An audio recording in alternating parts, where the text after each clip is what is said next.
আল কোরআনে বর্ণিত একমাত্র সাহাবীর নাম হচ্ছে যায়েদ ইবনে হারেসা রাদিয়াল্লাহু আনহু। আমাদের এখানে যে ইয়াং ছেলেরা বসে আছেন সবার জন্য যায়েদ বিন হারেসা রাদিয়াল্লাহু আনহু মহব্বত, ত্যাগ, ভালোবাসা, জীবন উৎসর্গের এবং জীবনের লক্ষ্য খুঁজে পাওয়ার একটা মূর্ত প্রতীক হতে পারে। একটু মনোযোগের সাথে অংশটা শুনেন, এটা শেষ অংশ। একমাত্র সাহাবী আল কোরআনে বর্ণিত যার নাম আল কোরআনে এসেছে তিনি হচ্ছেন যায়েদ বিন হারেসা রাদিয়াল্লাহু আনহু। তার বাবার নাম হারেসা। ঘটনা এমন ছিল যে ছোটবেলায় তার মা তাকে নিয়ে এক জায়গায় যাচ্ছিলেন।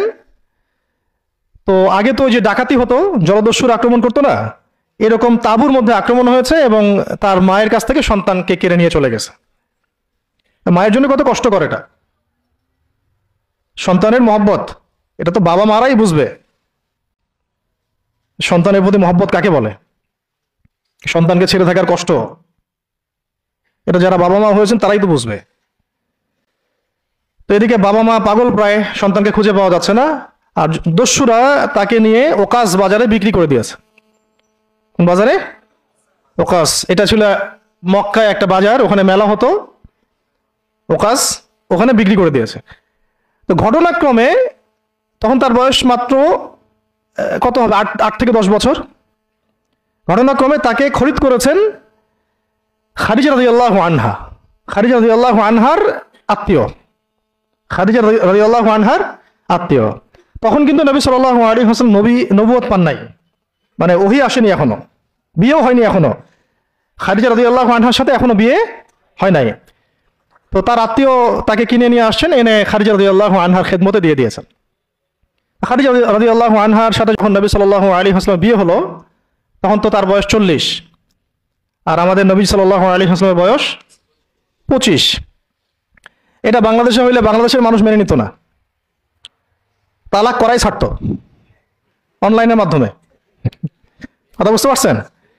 যদিও দুজন সুখী, যদিও ধরেন দুজন সুখী একে অপরকে পেয়ে, এখন যদি আমাদের এখানে কোনো ভাই 40 বছর বয়সের কোনো মেয়েকে বিয়ে করে যার নিজের বয়স হচ্ছে 20 বা 25, সমাজই ওকে তালাক দেওয়া ছাড়বে, যদিও সে ওই মেয়ের সাথে সুখী।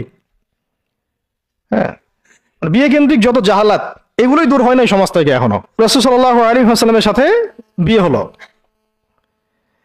বিয়ে হওয়ার পরে এমন হয় না যে আপনি কাউকে বিয়ে করেছেন এবং আপনার তাকে খুব পছন্দ হয়েছে, দুজনকে বেশ সন্তুষ্ট আর কি, তেমন আপনি চান না তাকে কিছু হাদিয়া দিতে, হাদিয়া তোফা দিতে মন চাবে না? হাদিয়া দিয়ে কি আবার কেউ ফেরত নেয়? হাদিয়া তোফা দিতে তো মন চাবে। খাদিজা রাদিয়াল্লাহু আনহা হাদিয়া দিচ্ছেন নবী সাল্লাল্লাহু আলাইহি ওয়াসাল্লামকে যে হে মুহাম্মদ, আমার খুব প্রিয় একজন দাস আছে, আমার খুব প্রিয় একজন দাস আছে, এবং তার চেহারা দেখে আমি বুঝতে পারি যে সে খুব বুদ্ধিমান এবং সে খুব সৎ। চেহারা দেখলে বোঝা যায় না মানুষের? চেহারা কিন্তু কথা বলে, চেহারাও কথা বলে, তবে দেখার চোখ থাকতে হবে, দেখার মতো চোখ থাকতে হবে। গুনাহের চোখ দিয়ে তো কারো চেহারা পড়ার সুযোগই নাই। যেমন আনাস রাদিয়াল্লাহু আনহু, তার জন্য নবী সাল্লাল্লাহু আলাইহি ওয়াসাল্লাম দোয়া করে দিয়েছিলেন না? তার মা দেখেই চিনে ফেলছেন যে হ্যাঁ উনি শেষ নবী, এই চেহারা কোনো মিথ্যাবাদীর চেহারা না, এরকম করে কথা বলা হচ্ছে। ইয়া রাসূলুল্লাহ, আমার ছেলের জন্য দোয়া করে দেন। আব্দুল্লাহ বিন সালাম রাদিয়াল্লাহু আনহু ইহুদি ছিলেন, যখন নবীজি মদিনায় গিয়েছেন তার চেহারা দেখেই তিনি বুঝে ফেলছেন যে তিনি শেষ নবী, এই চেহারা কোনো মিথ্যাবাদীর চেহারা হতে পারে না। তো ওই চোখ থাকতে হবে এবং ওই কলব থাকতে হবে পড়ার জন্য। তো খাদিজা রাদিয়াল্লাহু আনহা হাদিয়া দিয়েছেন যে আমার খুব প্রিয় একজন দাস আছে যায়েদ। তো নবী সাল্লাল্লাহু আলাইহি ওয়াসাল্লাম এটাকে গ্রহণ করেছেন, হাদিয়া গ্রহণ করে তিনি দেখেন যায়েদ বিন হারেসা রাদিয়াল্লাহু আনহুর তাকদীরটা কেমন হলো। স্থলদস্যুদের হাত থেকে ওকাস বাজার থেকে চলে আসলো কোথায়? খাদিজা রাদিয়াল্লাহু আনহার বাসা, সেখান থেকে নবী সাল্লাল্লাহু আলাইহি ওয়াসাল্লামের সোহবতে। চিন্তা করা যায়? এই তাকদীর তো ইউসুফ আলাইহিস সালামের চেয়েও কম সৌভাগ্যের না। ইউসুফ আলাইহিস সালামের কি হয়েছে? ভাইয়ের ষড়যন্ত্র, সেখান থেকে কূপ থেকে রাজপ্রাসাদ, সেখান থেকে জেল থেকে আবার রাজপ্রাসাদ, তারপরে তো পুরো মিশরের বড় একটা অংশের রাজনৈতিক দায়িত্ব এবং সেখান থেকেই বনু ইসরাইল পরে আবার সরে আসলো। অন্য একদিন আলোচনা করবো ইনশাআল্লাহ। এখানে যায়েদ ইবনে হারেসা রাদিয়াল্লাহু আনহার তাকদীর কেমন, অনন্য সাধারণ, এত এত চমৎকার যে এটা তো ঈর্ষণীয়। আলী রাদিয়াল্লাহু আনহু ছাড়া এমন তাকদীর তো মনে হয় আর কেউ পান নাই, যে নবী সাল্লাল্লাহু আলাইহি ওয়াসাল্লামের ঘরের মধ্যে তিনি সবসময় তার সাথে তার খেদমত করছেন। শুধু তাই না, নবী সাল্লাল্লাহু আলাইহি ওয়াসাল্লাম তাকে নিজের পুত্র বানিয়ে নিলেন। যায়েদ আমার পুত্র, যায়েদ আমার ছেলে। দাস রাখলেন না। যখন তিনি যায়েদ বিন হারেসা রাদিয়াল্লাহু আনহুকে পেলেন, সবার সামনে এলান করে দিলেন যে সে আমার দাস না, ও আমার ছেলে, যায়েদ আমার ছেলে। নবী সাল্লাল্লাহু আলাইহি ওয়াসাল্লাম বলছেন যায়েদ আমার ছেলে, বলছেন যে আমি তাকে ভালোবাসি, ও আমাকে ভালোবাসে। অথবা এক জায়গায় এভাবে আসছে যে আমি তার উত্তরাধিকারী, সে আমার উত্তরাধিকারী। যায়েদ বিন হারেসা রাদিয়াল্লাহু আনহুর লকব ছিল হিব্বু রাসূলিল্লাহ, রাসূল সাল্লাল্লাহু আলাইহি ওয়াসাল্লামের প্রিয় ভাজন, প্রিয় ভাজন। আর যায়েদ বিন হারেসা রাদিয়াল্লাহু আনহুর ছেলের নাম Osama bin Zayed, Osama bin Zayed. Zayed bin Haritha রাদিয়াল্লাহু আনহুকে একবার তিনি একটা সেনাবাহিনীর কাফেলার দায়িত্ব দিয়েছিলেন। কিছু কিছু সাহাবী একটু আপত্তি করেছিলেন, বয়স কম, আরো যোগ্য সাহাবী আছে।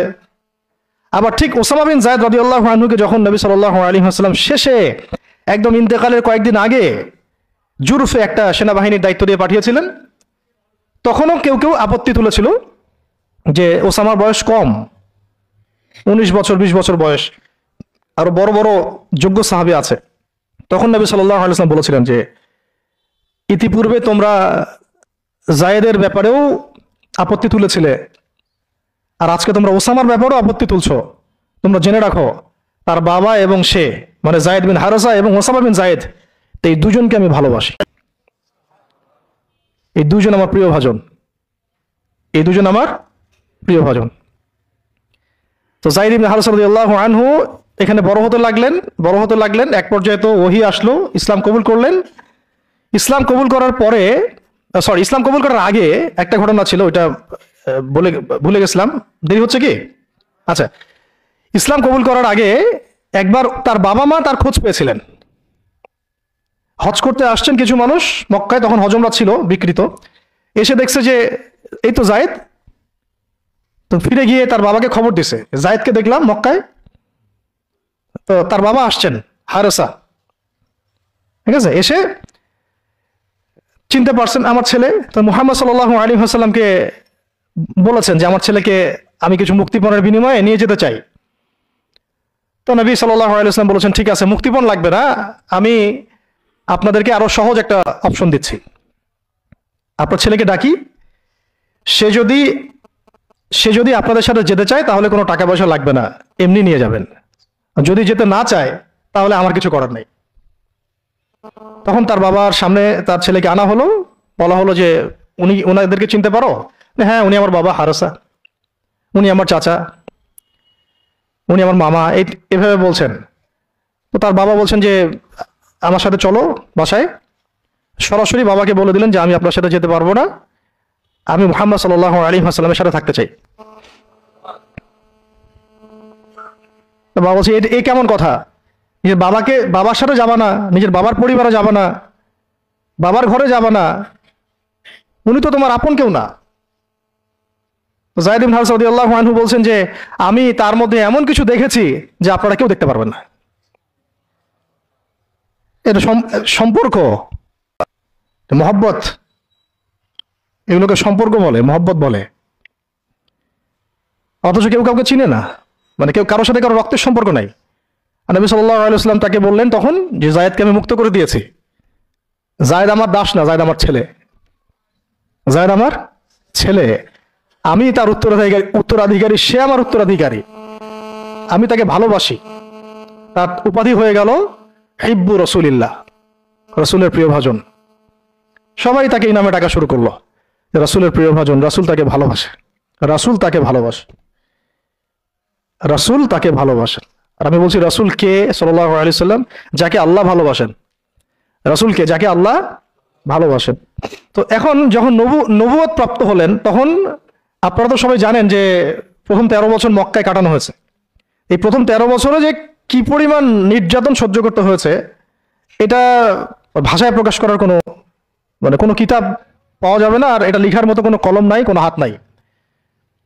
ওইগুলো নিয়ে আমরা ইনশাল্লাহ পরে কথা বলবো। আজকে শুধু একটা দুইটা জায়গা বলতেছি। একটা সফর ছিল তাইফের সফর। কিসের সফর?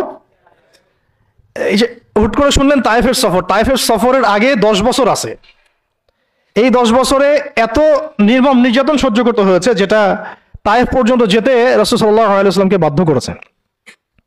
মক্কার অবস্থা কোন ঠাসা, অত্যাচার হতে হতে হতে হতে এমন একটা অবস্থা, সাহাবীদেরকে চোখের সামনে শহীদ করা হচ্ছে। বেলাল রাদিয়াল্লাহু আনহুকে এইভাবে নির্যাতন করা হচ্ছে। সুমাইয়া রাদিয়াল্লাহু আনহাকে মেরে ফেলা হলো, শহীদ করা হলো। গরিব সাহাবীদেরকে নির্যাতনের স্টিম রোলার চালায় দেওয়া হচ্ছে। এক পর্যায়ে বাধ্য হয়ে অনেক সাহাবী আবিসিনিয়াতে চলে গেলেন, ইথিওপিয়ায়। আবার 3 বছর নবী সাল্লাল্লাহু আলাইহি ওয়াসাল্লাম এবং বনু হাশিমকে বয়কট করা হলো, মনে আছে? একদম বয়কট করা হলো 3 বছর। গাছের ছাল পাতা খেয়ে সাহাবীরা থাকা শুরু করলেন। চতুর্দিক থেকে রাস্তা বন্ধ, সামাজিক নির্যাতন, রাজনৈতিক নির্যাতন, গালিগালাজ, আপনজনদের গীবত, তহমত, একেবারে পাথর নিক্ষিপ্ত চলতেছেই চতুর্দিক থেকে। আবু লাহাব, আবু জেহেল, আবু সুফিয়ান সবাই উঠে পড়ে লাগছে, পুরো সমাজ বিরুদ্ধে চলে গেছে। এরকম হালত বোঝার জন্যও ওইরকম সিচুয়েশন ফেস করা দরকার। এটা পড়ি আমরা তো এগুলো পড়ি, এগুলো তো আমরা বুঝি না, উপলব্ধি করতে পারি না, কারণ আমরা এই ফেজগুলো দিয়ে যাই নাই। যারা টুকটাক গিয়েছেন তারা কিছুটা আঁচ করতে পারেন। এরকম একটা অবস্থায় যখন চতুর্দিক থেকে রাস্তাটা বন্ধ মনে হচ্ছে, তখন নবী সাল্লাল্লাহু আলাইহি ওয়াসাল্লাম তায়েফে গিয়েছিলেন তায়েফের 3টা বড় বড় গোত্রকে দাওয়াত দিতে। উদ্দেশ্য হচ্ছে তায়েফবাসী যদি ইসলাম কবুল করত, তাহলে মক্কার এই কুরাইশদের বিরুদ্ধে একটা বড় সাপোর্ট পাওয়া যেত। ঠিক আছে? এটা কিন্তু একটা হিজরত, এটাও কিন্তু একটা হিজরত। এর আগে একটা হিজরত হয়েছে আবিসিনিয়াতে, তায়েফেও। এটাতে ওই সাফল্যটা আসে নাই, তায়েফবাসী ইসলাম কবুল করে নাই। পরবর্তীতে আল্লাহ পাক মদিনাবাসীকে কবুল করেছেন। ওগুলো আমরা পরে আস্তে আস্তে আলোচনা আনবো ইনশাআল্লাহ। আজকে শুধু এতটুকু বলছি তায়েফের কথাটা। এখানে সময়টা চিন্তা করবেন, সময়টা ছিল জুন জুলাই মাস, জুন বা জুলাই মাসের মতো অবস্থা। মানে কাঠ ফাটা রোদ বলতে আমরা যা বুঝি, প্রচন্ড রোদ, প্রচন্ড গরম, মরুভূমির উত্তপ্ত একটা অবস্থা। এই অবস্থায় মক্কা থেকে তায়েফের ডিস্টেন্স হচ্ছে প্রায় 100 কিলোমিটার, প্রায় 100 কিলোমিটার। যারা তায়েফে গিয়েছেন তারা হয়তো জানবেন, এটা পাহাড়, মাটির নিচ থেকে তায়েফ শহরটা দেখা যায়। এই যে পাহাড়ের গা বেয়ে যে উঠতে হয়, এখন তো গাড়ি আসছে, গাড়ির যুগ, এই গাড়ি দিয়ে উঠতেও এই নিচ থেকে উপর পর্যন্ত 40 কিলোমিটার। পাহাড়ের গা বেয়েই 40 কিলোমিটার রাস্তা এইভাবে সফর করে করে করে করে তায়েফের শহরের উপরে পৌঁছাতে হয়। এই কাজটা নবী সাল্লাল্লাহু আলাইহি ওয়াসাল্লাম তার সময় করেছেন পায়ে হেঁটে, তাও জুন জুলাই মাসের মতো উত্তপ্ত অবস্থায়, গরমের অবস্থায়।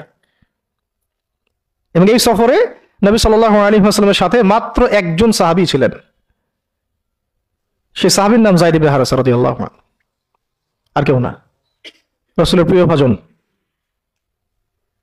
তাহলে বুঝতে পারছেন কত কত কাছের সম্পর্ক। আর কেউ না, কোনো সাহাবী না, যায়েদ ইবনে হারেসা রাদিয়াল্লাহু আনহু। ঠিক যেমন গারে সাওরে কেউ নাই, কোনো সাহাবী নাই, কে আছেন? আবু বকর রাদিয়াল্লাহু আনহু। আয়েশা রাদিয়াল্লাহু আনহা বলতেন মাঝে মাঝে যে যদি রাসূল সাল্লাল্লাহু আলাইহি ওয়াসাল্লাম জীবিত থাকতেন, তাহলে যায়েদ ইবনে হারেসা রাদিয়াল্লাহু আনহুকে মনে হয় তিনি তার পরবর্তী স্থলাভিষিক্ত হিসেবেই ঘোষণা করে দিয়ে যেতেন। এত ভালোবাসতেন তিনি তাকে, মনে হতো যেন যায়েদ বিন হারেসা রাদিয়াল্লাহু আনহুকে তিনি পরবর্তী স্থলাভিষিক্ত করে দিয়ে যাবেন, এত ভালোবাসতেন।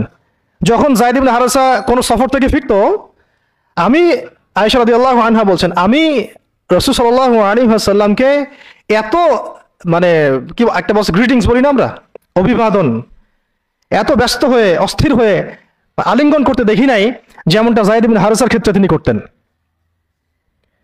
বহু সফরে তিনি তাকে পাঠিয়েছেন, সারিয়া অভিযানে। সারিয়া যে সফরগুলোতে আমাদের নবীজি নিজে যান নাই, কিন্তু সাহাবীদেরকে পাঠিয়েছেন, কোন সামরিক অভিযান, এটাকে বলা হয় সারিয়া। আর গাজওয়া হচ্ছে এমন যুদ্ধ যেখানে নবীজি নিজে গিয়েছেন, অ্যাজ এ কমান্ডার উপস্থিত ছিলেন। তো একবার একটা সফর থেকে যায়েদ ইবনে হারেসা রাদিয়াল্লাহু আনহু এসেছেন।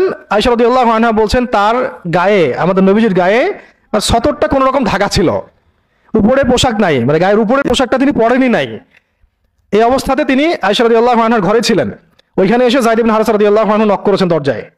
ওই অবস্থায় তিনি উঠে গিয়ে যায়েদ ইবনে হারেসা রাদিয়াল্লাহু আনহুকে আলিঙ্গন করা শুরু করলেন, কপালে চুমু দেওয়া শুরু করলেন, আমার প্রিয় ভাজন আসছে। ওই সাহাবীকে সাথে নিয়ে তিনি সফর করছেন তায়েফে। তায়েফে যাওয়ার পরে 3টা গোত্র নেতা ছিল ওখানে। অনেক বড় কথা, তো আমি অল্প করে বলছি সময় সংক্ষিপ্ততার কারণে। একটা গোত্র নেতার নাম হচ্ছে আব্দে ইয়ালাইল। এর আন্ডারে বহু মানুষ ছিল, যদি সে ইসলাম কবুল করতো তাহলে সবাই ইসলাম কবুল করতো, সে করে নাই। একটা গোত্র নেতার নাম ছিল আব্দে মাসউদ, তার আন্ডারে বহু মানুষ ছিল এবং ধনী ধনী বড় বড় ধনী ব্যবসায়ী, রাজনীতিবিদ, সে ইসলাম কবুল করে নাই। আরেকটা লোক ছিল, তার নাম হাবিব বিন আমর, এই 3 নাম্বার গোত্র নেতা। তো সেও ইসলাম কবুল করে নাই। ইসলাম কবুল না করার কারণে এই 3টা গোত্র নেতার কাছ থেকে, আপনারা কি মনে করেছেন একদিন দাওয়াত দেওয়া হয়েছে? প্রায় 1 মাস নবী সাল্লাল্লাহু আলাইহি ওয়াসাল্লাম এই তাইফের এই ময়দানে ছিলেন, দাওয়াতের ময়দানে। কোনো কিতাবে আসছে 10 দিন, কোনো কিতাবে আসছে 15 দিন, 17 দিন, কিন্তু অ্যাপ্রক্সিমেটলি 1 মাস, এটা বিভিন্ন সিরাতের কিতাবে আসছে। একটা মাস তাইফে থাকা, খাওয়া দাওয়া তো আল্লাহ ভালো জানেন কি হয়েছে। তার সাথে একজন মাত্র সাহাবী, দরজায় দরজায় দাওয়াত দেয়া, এবং সবাই দাওয়াত রিফিউজ করলো। বড় বড় 3টা গোত্র নেতাও রিফিউজ করে দিল। শুধু যে রিফিউজ করলো তা না, বরং এমন টিটকারি শুরু করলো, এমন ব্যঙ্গাত্মক আচরণ শুরু করলো যে শেষ পর্যন্ত ওই এলাকার যত ছোকরা ছিল, যুবক, তরুণ, কিশোর, কিশোরী বেশি আসছে বর্ণনায়, এদেরকে লেলিয়ে দেওয়া হলো, সবার হাতে পাথর উঠিয়ে দেওয়া হলো যে এই ব্যক্তি মাজনুন, নাউযুবিল্লাহি মিন যালিক। মাজনুন মানে পাগল, এই ব্যক্তি কাযযাব, এই ব্যক্তি মিথ্যাবাদী, এই ব্যক্তি সাহের, এই ব্যক্তি জাদুকর। কাকে বলা হচ্ছে? সবাই মিলে পাথর মারো তাকে, নাউযুবিল্লাহি মিন যালিক। দৃশ্যটা একটু চিন্তা করেন। 10 বছর মক্কায় দাওয়াত দেওয়ার পর চতুর্দিক থেকে কুরাইশদের নির্যাতন, নিপীড়ন, শারীরিকভাবে, মানসিকভাবে, আত্মিকভাবে, সামাজিক বয়কট, 3 বছর গাছের ছালপাতা খেয়ে পাহাড়ের পদতলে জীবন কাটানো বনু হাশেমের। আবার আমল হুজনও হয়ে গেছে। ওই একই বছরে কয়েকদিনের মধ্যেই চাচা আবু তালেব ইন্তেকাল করেছেন, খাদিজা রাদিয়াল্লাহু আনহাও ইন্তেকাল করেছেন। কি অবস্থা, কি অবস্থা ওই সময় চিন্তা করে, কি কষ্টের সময়, কিরকম কষ্টের সময় আমরা তো উপলব্ধি করতে পারবো না। আমরা তো গাজাবাসীর কষ্ট উপলব্ধি করতে পারি না, রাসূলুল্লাহ সাহাবীদের কষ্ট কি উপলব্ধি করতে পারবো? এই অবস্থায় আশার আলো নিয়ে তাইফে যাওয়া, সেখানে গিয়ে যে 1 মাস এই মেহনত করার পর এই অবস্থা, সমস্ত ছোকরাটা পাথর মারা শুরু করলো। কি পাথর মারার সে গতি, যেখানে পাথর মারা হয়েছে ওই জায়গা আমরা দেখে আসছি আলহামদুলিল্লাহ। কি পাথর মারার গতি, এমন পাথর মারা হচ্ছিল যে রাসূল সাল্লাল্লাহু আলাইহি ওয়াসাল্লামের মানে গায়ে লেগে রক্ত বের হতে হতে সেই রক্ত দিয়ে পায়ের যে জুতাটা আছে এই জুতাটা আটকে গেছে, এইভাবে জুতা খোলা যাচ্ছে না। রাসূলুল্লাহ সাল্লাল্লাহু আলাইহি ওয়াসাল্লাম পা থেকে জুতা খোলা যাচ্ছে না, রক্তে আটকে গেছে।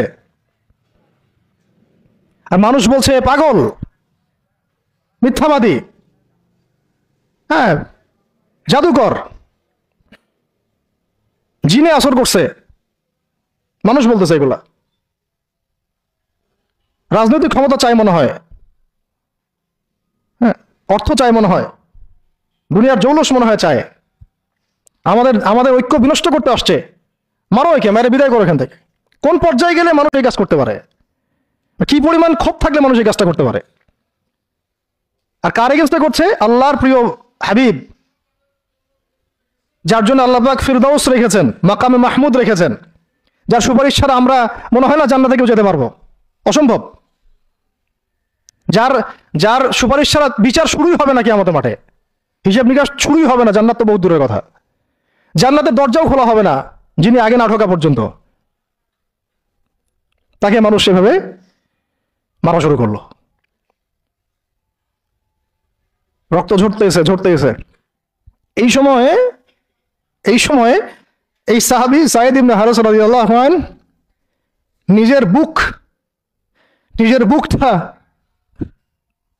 নিজের বুকটা নবী সাল্লাল্লাহু আলাইহি ওয়াসাল্লামের সামনে এইভাবে দিয়েছেন। যে যতগুলো পাথর আসবে আমার গায়ে যেন লাগে, আমার নবীর গায়ে না লাগে। বুক যখন থেতলায় গেছে তখন পিঠ দিয়ে দিয়েছেন, ইয়া রাসূলুল্লাহ আপনার গায়ে একটা পাথর যেন না লাগে, আমার পিঠে লাগুক। এই সময়টা চিন্তা করেন, সাহাবীর কথা চিন্তা করেন, তাদের ত্যাগ তিতিক্ষার কথা চিন্তা করেন, ওই সময়ের সবরের কথা চিন্তা করেন। আর তাইফবাসী নবী সাল্লাল্লাহু আলাইহি ওয়াসাল্লামের আপনজন ছিল। তাইফের গোত্রে নবী সাল্লাল্লাহু আলাইহি ওয়াসাল্লামের দুধ পান করানো হয়েছিল, হালিমা সাঈদার গোত্র এটা। দূরের মানুষ আপনাকে যখন ভালো মন্দ বলবে আপনার অতটা কষ্ট হবে না যতটা আপনার কাছের মানুষ আপনাকে ভালো মন্দ বললে কষ্ট হবে। যখন আপনার প্রিয় মানুষেরা আপনাকে পাথর ছুড়বে, এই পাথরের আঘাত সহ্য করা তো সহজ না। কাফেররা, ফাসেকরা, জালেমরা, মুশরিক মুনাফিকরা পাথর ছুড়বে, সেই পাথর আপনি সৌভাগ্যের সাথে বরণ করতে পারেন, সে রক্তক্ষরণে আপনার কষ্ট হবে না। প্রিয় মানুষদের দেওয়া অপবাদ, মিথ্যাচার, গীবত, তহমত, পাথর আপনাকে এত কষ্ট দিবে, এই কষ্টের লোড আপনি সহ্য করতে পারবেন না। আর যদি আল্লাহ পাক আপনাকে সহ্য করার ক্ষমতা দিয়ে দেন, ইনশাআল্লাহ আপনি এমন ব্যক্তি হবেন যে ব্যক্তির হাতে আল্লাহ রাব্বুল আলামিন ইসলামের ঝান্ডা উঠাই দেবেন ইনশাআল্লাহ। এবং ইনশাআল্লাহ যাকে আল্লাহ রাব্বুল আলামিন পুরো কওমের জন্য কবুল করবেন ইনশাআল্লাহ। এবং পুরো শক্তি আপনার সামনে একদিন না একদিন পরাজয় বরণ করবেই, সময়ের ব্যাপার। যায়েদ বিন হারেসা রাদিয়াল্লাহু আনহু নিজের বুকটা এইভাবে আগলায় দিয়ে রাখছেন, আমার গায়ে লাগুক কি রাসূলুল্লাহ, আপনার গায়ে না লাগে। আজকে আপনি যায়েদ বিন হারেসাকে পাবেন কোথায়? কিসের ইসলামী বিপ্লবের কথা বলি আমরা? যেমন আইমারা এটা ওইটা, যায়েদ বিন হারেসারাই তো নাই। ওরকম আখলাকের নেতাও যেমন আমরা পাই না, ওই রকম যায়েদ বিন হারেসাদের মতো আমরা মামুরও তো পাই না। বরং এখন তো এমন যুগ চলতেছে যে মানুষ সামান্য দুনিয়াবী স্বার্থের কারণে, সামান্য দুনিয়াবী স্বার্থ, একটু মোহ, একটু দাম্ভিকতা, একটু অহংকার, একটু জিদ, একটু রাগ, একটু ক্ষোভ ইত্যাদির কারণে মানুষ, নিজের প্রিয় মানুষ আপনাকে মানুষের হাতে উঠাই দিতে পারে। সবাই মিলে তাকে পাথর মারো, আমি তাকায় তাকে দেখতেছি। সবাই তাকে পাথর মারো, আমি তাকায় তাকে দেখতেছি। যেন নিজের প্রিয় মানুষকে পাথর মারলে এটা দেখলে আপনার মনে আরো শান্তি আসতেছে। কিভাবে আপনি আপনার প্রিয় মানুষকে হাজারো লক্ষ মানুষের হাতে উঠাই দিতে পারেন, যে মানুষটা তাকে ধর্ষণ করবে, ছিঁড়ে ছিঁড়ে খাবে, পাথর মেরে থাতলা করবে, আবার আপনি তাকে মহব্বতের দাবিও করেন? কিসের মহব্বত? মহব্বত কাকে বলে? মহব্বত তো এইটা যেটা যায়েদ ইবনে হারেসা রাদিয়াল্লাহু আনহু করেছে। এটা কি মহব্বত না? এইরকম মহব্বতের নিদর্শন কি আমাদের মধ্যে আছে? কাকে মহব্বত বলা হয় আসলে? আপনারা দৃশ্যটা চিন্তা করেন, এগুলো সিরাতের কিতাবে মওজুদ, পড়েন। নিজের বুকটা তিনি আগলায় দিয়ে রাখছেন। ঠিক এরকমই উহুদের মাঠেও নিজের বুক আগলায় দিয়ে রাখছেন তালহা রাদিয়াল্লাহু আনহু। দূর থেকে একটার পর একটা তীর আসতেছে, ওনার গায়ে লাগতেছে। তীরের আঘাত কি চারটাখানি কথা? সাদ বিন আবি ওয়াক্কাস রাদিয়াল্লাহু আনহু পিঠ দিয়ে রাখছেন, ইয়া রাসূলুল্লাহ আপনার গায়ে যেন না লাগে। তোমরা জীবন্ত শহীদ দেখতে চাও, তালহাকে দেখো। 70-এর বেশি আঘাত তার গায়ে ছিল উহুদের দিন। সাদ বিন আবি ওয়াক্কাস রাদিয়াল্লাহু আনহুকে নবীজি বলছেন যে, হে সাদ, তীর ছুঁড়ো, তোমার জন্য আমার পিতামাতা কুরবান হয়ে যাক। কোন সাহাবীর জন্য নবীজি এমন কথা বলেন নাই যে তোমার জন্য আমার পিতামাতা কুরবান হয়ে যাক। এবং সাহাবীরা বলতেন, ইয়া রাসূলুল্লাহ আপনার জন্য আমার পিতামাতা কুরবান হয়ে যাক। একমাত্র সাহাবী সাদ বিন আবি ওয়াক্কাস রাদিয়াল্লাহু আনহুর জন্য নবী সাল্লাল্লাহু আলাইহি ওয়াসাল্লাম এই কথা বলেছেন। ওই ময়দানে উম্মে ওমারাও ছিলেন, মহিলা সাহাবী, অনবরত তীর ছুঁড়েছেন রাসূলের গায়ে যেন আঘাত না লাগে। ওই ময়দানে হানজালা ছিলেন, ছুটতে ছুটতে আবু সুফিয়ান পর্যন্ত পৌঁছে গিয়েছেন। ওই অবস্থায় তার শাহাদাত হয়ে গেছে, তাকে মারতে পারেন নাই, উল্টা তার গায়ে আঘাত লেগে গেছিল। গাসাসুল মালায়েকা, শহীদ হওয়ার পরে দেখা যায় তার দেহটা মাটি থেকে উপরে উঠে আসে আর দেহ থেকে পানি ঝরতেছে। নবীজি জিজ্ঞাসা করা হলো তার এই হালত কেন?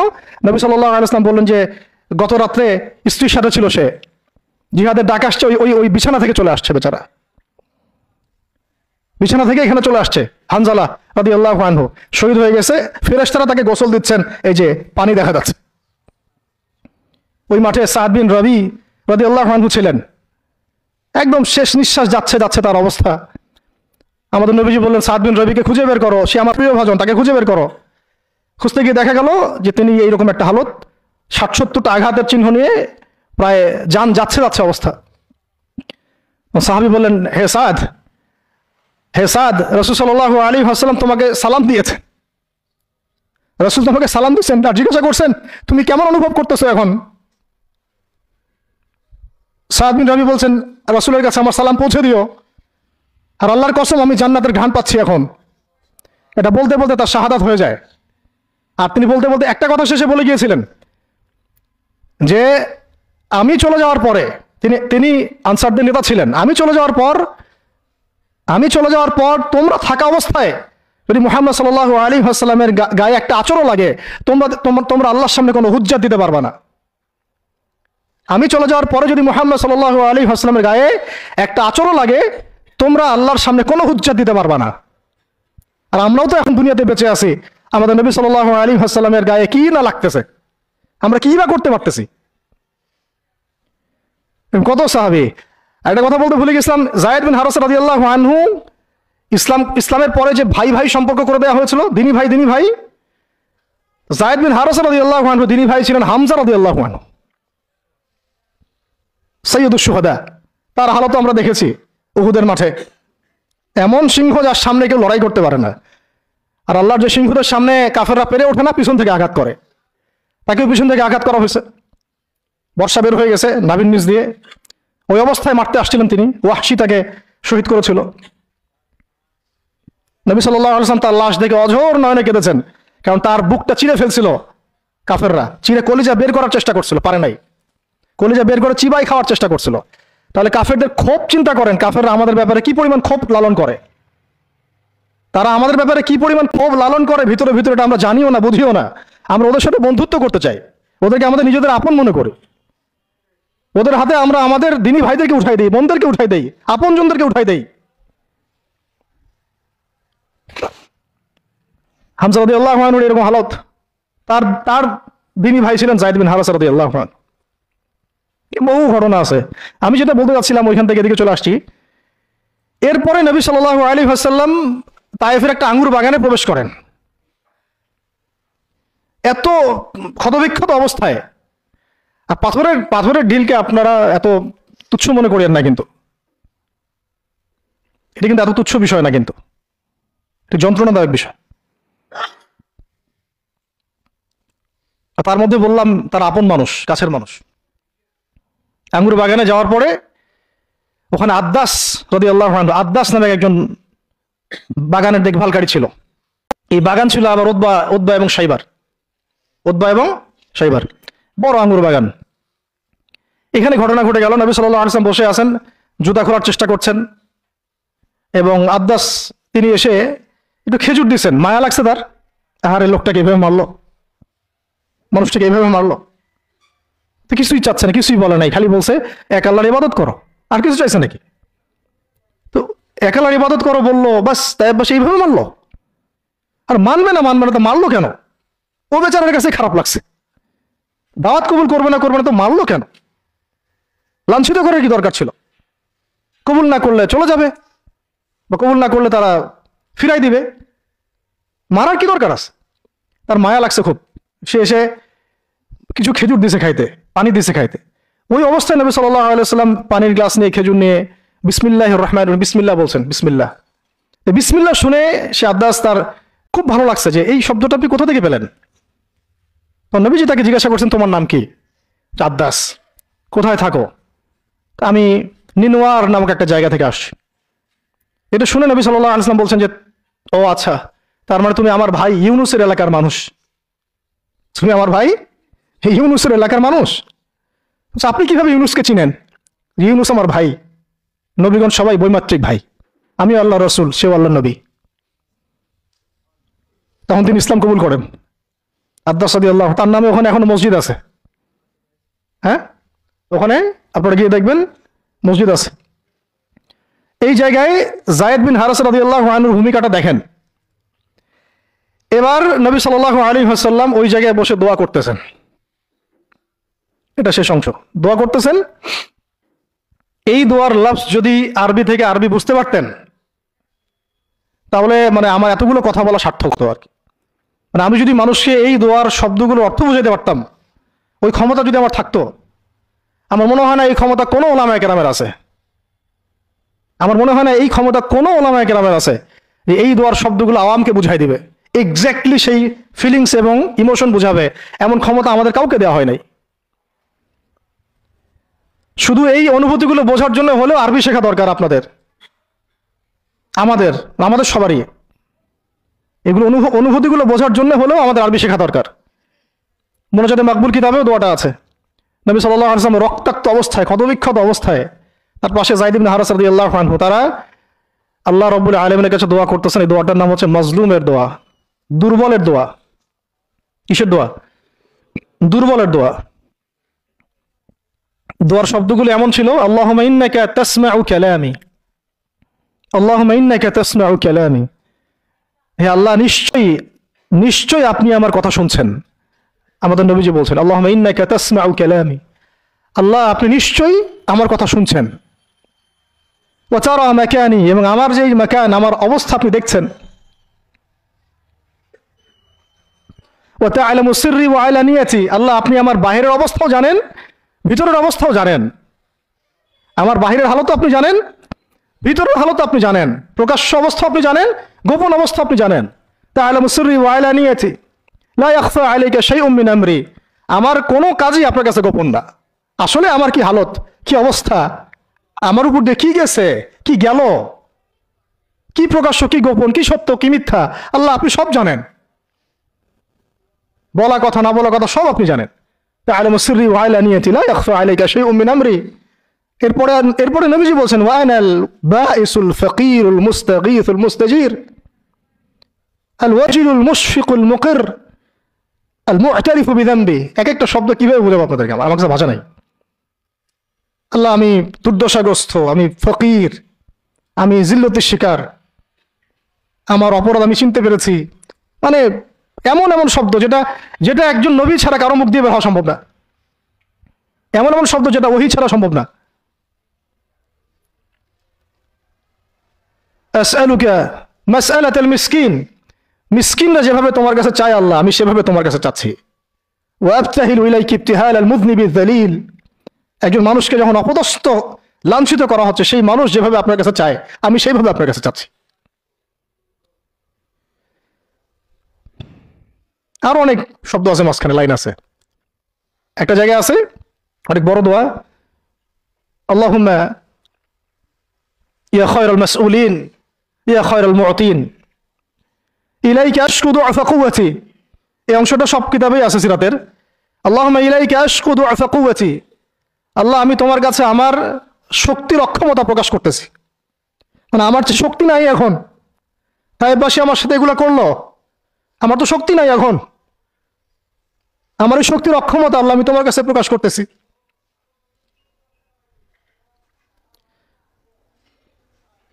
ইলাইকা আশকু দুআফা কুওয়াতি, আমার শক্তির যে কুওয়াতের অক্ষমতা, দুর্বলতা আমি তোমার কাছে প্রকাশ করতেছি। ওয়া কিল্লাতা হিলাতি, ওয়া কিল্লাতা হিলাতি, এই যে সহনশীলতা, এই সয়ে নেওয়ার যে ক্ষমতার যে ঘাটতি, এগুলো আমি তোমার কাছে পেশ করতেছি। ওয়া হাওয়ানি আলান নাস, ওয়া হাওয়ানি আলান নাস, আর এই যে পুরো মানুষ, তায়েফের পুরো মানুষ আমার সাথে যা করলো, তাদের সাথে লড়াই করার যে আমার অক্ষমতা, বা তাদেরকে বুঝানোর যে অক্ষমতা আমার, তাদেরকে যে আমি বুঝাতে পারতেছি না, এটা যে আমার অক্ষমতা, এই হালত আমি তোমার কাছে পেশ করতেছি। আল্লাহুম্মা ইলাইকা আশকু দুআফা কুওয়াতি ওয়া কিল্লাতা হিলাতি ওয়া হাওয়ানি আলান নাস। কি শব্দ! বলছি ইলা মান তাকিলুনি, আল্লাহুম্মা ইলা মান তাকিলুনি, আল্লাহ তুমি আমাকে কাদের হাতে ন্যস্ত করলা, আল্লাহ তুমি আমাকে কাদের হাতে ন্যস্ত করলা।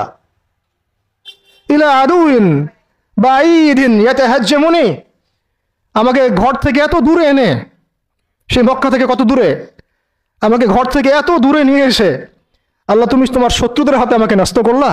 ইয়াতাহাজ্জামুনি, যারা চতুর্দিক থেকে আমাকে পাথর মারতেছে।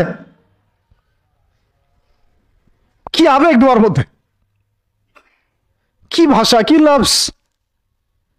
ইলা আদুইন বাঈদিন ইয়াতাহাজ্জামুনি, তুমি আমাকে আল্লাহ ঘর থেকে বের করে এত দূরে নিয়ে আসলা, শত্রুদের হাতে সমর্থ করলা, তারা আমাকে চতুর্দিক থেকে পাথর মারতেছে।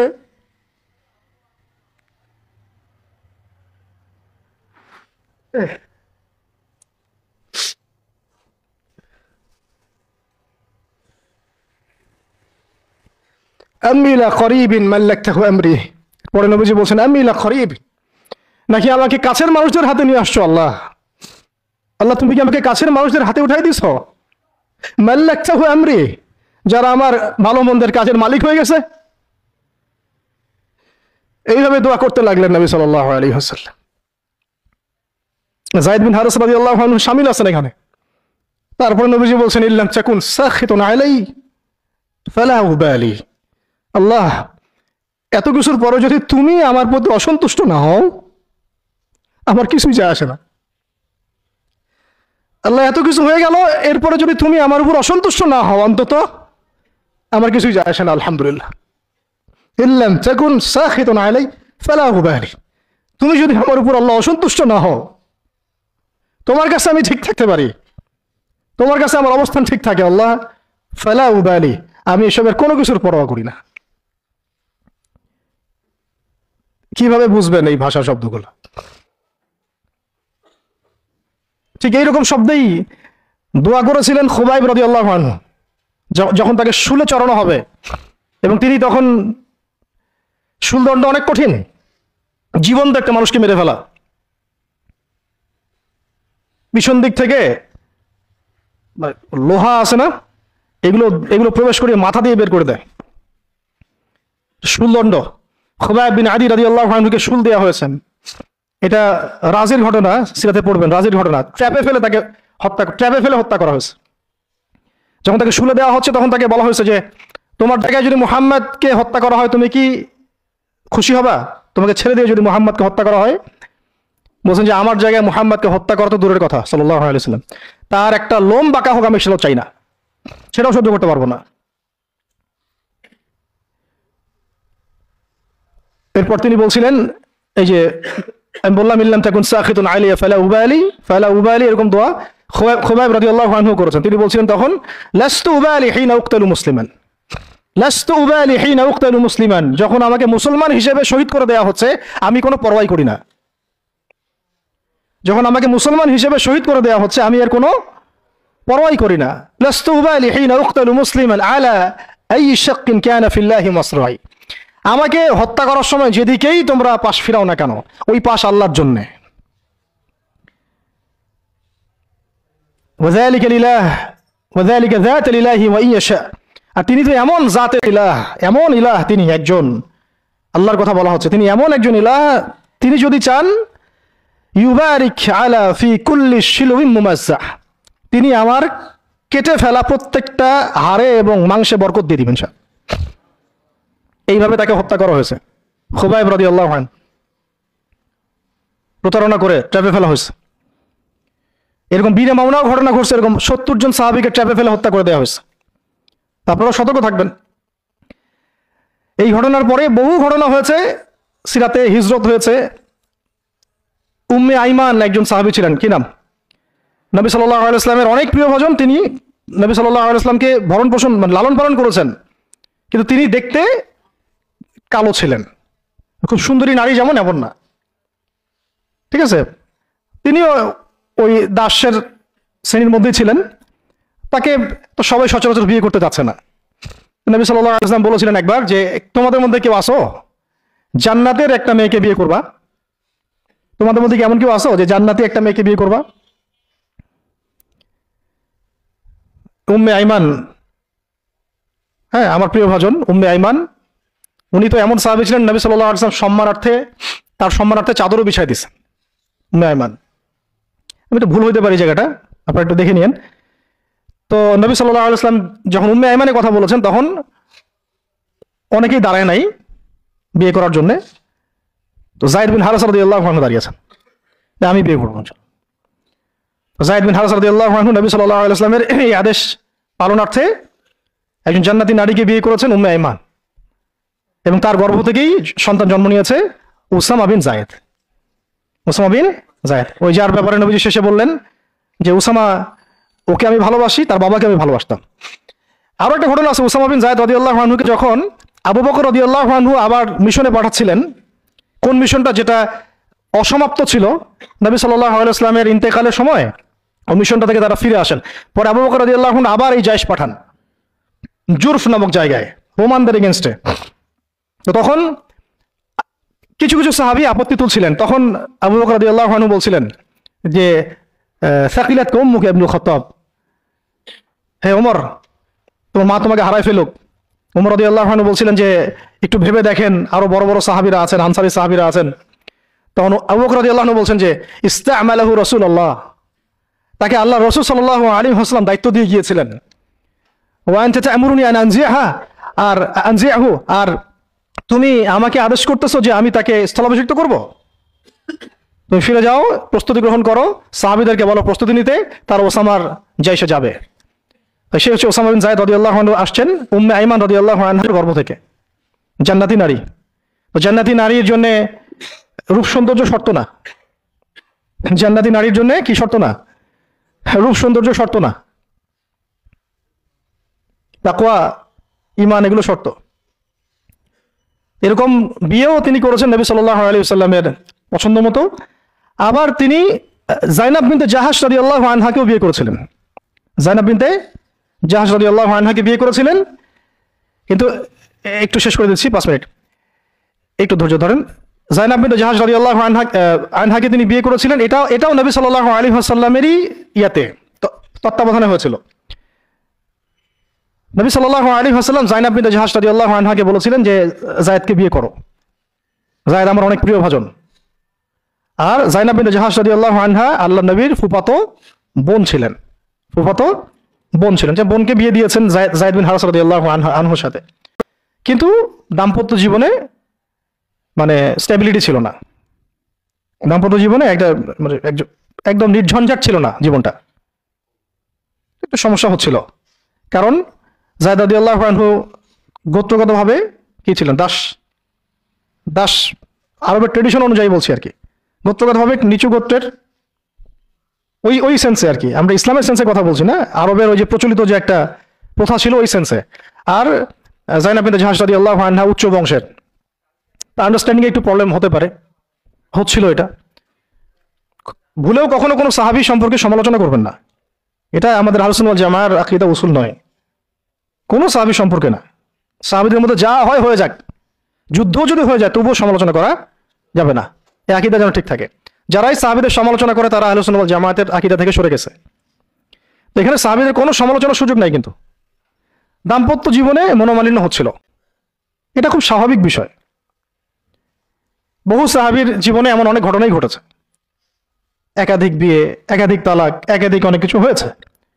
মানুষ হতে পারে, কখনো ভ্যালিড কারণ থাকতে পারে, কখনো মানুষ শয়তানের প্ররোচনা থাকতে পারে, কখনো জিন শয়তানের প্ররোচনা থাকতে পারে, কখনো আরো অন্য কিছু হতে পারে। তো যাই হোক, এখন তালাক হয়ে গেছে। যায়েদ বিন হারেসা রাদিয়াল্লাহু আনহু জাইনাব বিনতে জাহাশ রাদিয়াল্লাহু আনহাকে তালাক দিয়ে দিয়েছে। এরপরে নবী সাল্লাল্লাহু আলাইহি ওয়াসাল্লাম বিয়ে করেছেন জাইনাব বিনতে জাহাশ রাদিয়াল্লাহু আনহাকে। এইটা নিয়ে আরবের মধ্যে একটু কথা ছড়াছড়ি হচ্ছিল যে পালক পুত্রের স্ত্রীকে বিয়ে করেছে। আরবের মানুষ এটা নিয়ে কানাঘোষা করছিল আর কি। তখন আল্লাহ রাব্বুল আলামিন আয়াত নাজিল করেছিলেন, সূরা আহজাবের মধ্যে আছে যে মুহাম্মদ সাল্লাল্লাহু আলাইহি ওয়াসাল্লাম তোমাদের মধ্যে কোনো পুরুষের পিতা নন, মা কানা মুহাম্মাদুন আবা আহাদিম মির রিজালিকুম ওয়ালাকিন রাসূলুল্লাহি ওয়া খাতামান নবিয়্যিন। আর এই সূরার মধ্যেই মনে হয় 37 নম্বর আয়াতে, 36 বা 37 নম্বর আয়াতের দিকে যায়েদ রাদিয়াল্লাহু আনহুর এই ঘটনা আছে। যখন যায়েদ তালাক দিল, তুমি চক্ষু লজ্জা করলে, মানুষকে লজ্জা করলে, কিন্তু আল্লাহ রাব্বুল আলামিন বিধানদাতা, তিনি বিধান দিলেন যে পালক পুত্রের বিষয়টা আরবরা যেভাবে ডিল করে সেটা আল্লাহ রাব্বুল আলামিনের ওহী নয় বা আল্লাহ পাকের বিধান নয়। বিস্তারিত পড়তে পারবেন। তো এটাও একটা ঘটনা ঘটে গিয়েছিল। এরপর শেষ কথা হলো, শেষ যেটা পয়েন্ট সেটা হচ্ছে এরপরে অষ্টম হিজরতের অষ্টম বছর একটা বিশাল ঘটনা ঘটে গেল যে একজন সাহাবী, তার নাম হারিস বিন উমাইয়া, নাম কি? হারিস বিন উমাইয়া। তাকে নবী সাল্লাল্লাহু আলাইহি ওয়াসাল্লাম চিঠি দিয়েছেন, একটা চিঠি দিয়ে, শেষ অংশ, চিঠি দিয়ে তিনি পাঠিয়েছেন, যাও গাসসান নামক জায়গায় যাও। কোথায়? গাসসান, এটা জর্ডান আছে না, জর্ডান, এই জর্ডানের একটা জায়গা হলো গাসসান। এই গাসসান নামক জায়গা যাও, সেখানে একজন গভর্নর আছে, তার নাম সুরাহাবিল। কি নাম? তাকে এই পত্রটা দিবা, দিয়ে ইসলাম কবুল করতে বলবা। তো হারিস বিন উমাইয়া রাদিয়াল্লাহু আনহু গিয়েছেন। এবার এরা এত বেশি উদ্ধত ছিল, সাহাবীকে ধরে হত্যা করে দিয়েছে। নাউজুবিল্লাহ। তিনি কিন্তু রাষ্ট্রদূত, রাষ্ট্রদূতকে হত্যা করা জঘন্য অপরাধ, এমনিতেই অপরাধ, তার মধ্যে রাসূলের রাষ্ট্রদূত সাহাবী, তিনি, তাকে এভাবে হত্যা করে দেওয়া হলো। কয়জন সাহাবীকে হত্যা করলো? কয়জন? এর আগে আমি একটা ঘটনা বলছিলাম না, বনু কাইনুকার ঘটনা। একজন নারী সাহাবীকে টিস করেছিল, আরেকজন সাহাবী প্রতিবাদ করেছিলেন, সেই সাহাবীকে মেরে ফেলা হয়, হত্যা করা হয়, শহীদ করা হয়। নবী সাল্লাল্লাহু আলাইহি ওয়াসাল্লাম পুরা বনু কাইনুকার সাথে যুদ্ধ করেছেন। এখানেও দেখেন একজন সাহাবী হারিস বিন উমাইয়া রাদিয়াল্লাহু আনহুকে হত্যা করা হলো। এবার নবী সাল্লাল্লাহু আলাইহি ওয়াসাল্লাম 3000 সেনাবাহিনী গঠন করলেন। কত হাজার? আচ্ছা, এখন শুনেন, আমি একটা দলিল দিতে চাইলাম যে দেখেন, সারা বিশ্বে চায়নার কথা বলেন, সিরিয়ার কথা বলেন, রোহিঙ্গাদের কথা বলেন, আরাকানের কথা বলেন, আপনি কাশ্মীরের কথা বলেন, আফগানের কথা বলেন, তারপরে এই যে আফ্রিকার কন্টিনেন্টের কথা বলেন, আফ্রিকা, মালি, নাইজেরিয়া, সোমালিয়া, আর মধ্যপ্রাচ্যের কথা আর কি বলবো, Yemen, Libya, Jordan, Lebanon, Palestine, Gaza, এই সারা বিশ্বে যত মুসলমান আছে তাদের মধ্যে কত লক্ষ মুসলমানকে হত্যা করার পরেও এই সিদ্ধান্ত এখন উম্মাগতভাবে আমরা নিতে পারি নাই, যেটা নবী সাল্লাল্লাহু আলাইহি ওয়াসাল্লাম বনু কাইনুকার এগেনস্টে নিয়েছিলেন আর এই রোমানদের এগেনস্টে নিয়েছিলেন।